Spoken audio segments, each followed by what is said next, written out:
Red Willow Vineyard sits at the far western end of Washington's Yakima Valley. The drive out Wapata Road takes you through farmland with rolling ridges on either side like giant sleeping lions. Mount Adams looms larger and larger ahead, even as it slips behind the ridgeline. You come almost to the end of where there is green commercial agriculture, and there you find Red Willow Vineyard. This iconic and historic vineyard is unassuming. We drive in and find Jonathan Sauer there to greet us. He is humble and excited to have us and show us the vineyard.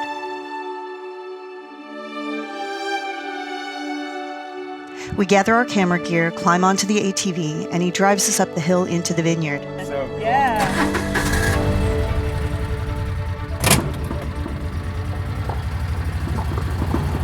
I might just kind of stop at a couple areas. That's fine, yeah.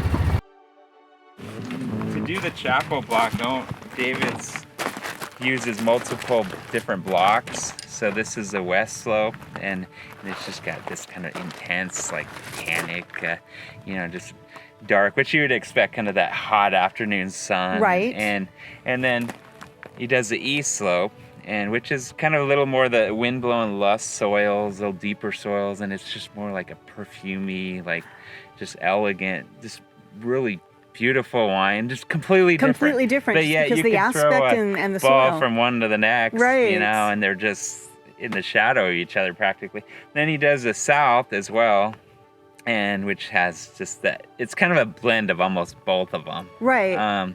So then it just gives him tools every year to kind of say, well, I want a little more of this, or you only make so much chapel, and then Right. a lot of the other stuff kind of gets blended into some other blends. So it just gives him all these different tools to use. And I think there's another block there, and we call it a bluff. So he's got about 5 blocks that he kind of play with, and that's something we've really done.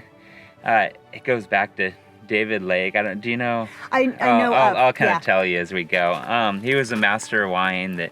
He made wine from Red Willow for over 30 years, and so we learned a lot. And he'd always, well, let's fit this and this. So a lot of the wineries we sell to will do designates, and so we're really honored they do that. And if they're willing to do that, we'll try to give them the tools they need to maybe elevate that and make it a little better, and say, well, maybe this block will go with this one, or so. Anyway, Right. But that's kind of an ultimate example, like what David's doing the chapel block, having all these different components, and it's probably easier to make a wine out of, so I'm going to get stuff from Wall Luke and Horse Heavens and Walla Walla and all these different components and create a blend.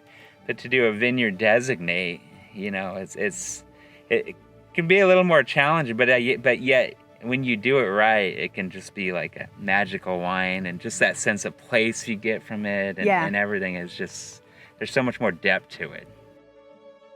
So we've got Syrah, touch of Malbec, more Syrah, little Sangio in the hot south area, some Viognier. Dad's experimented with a lot of varieties over the years.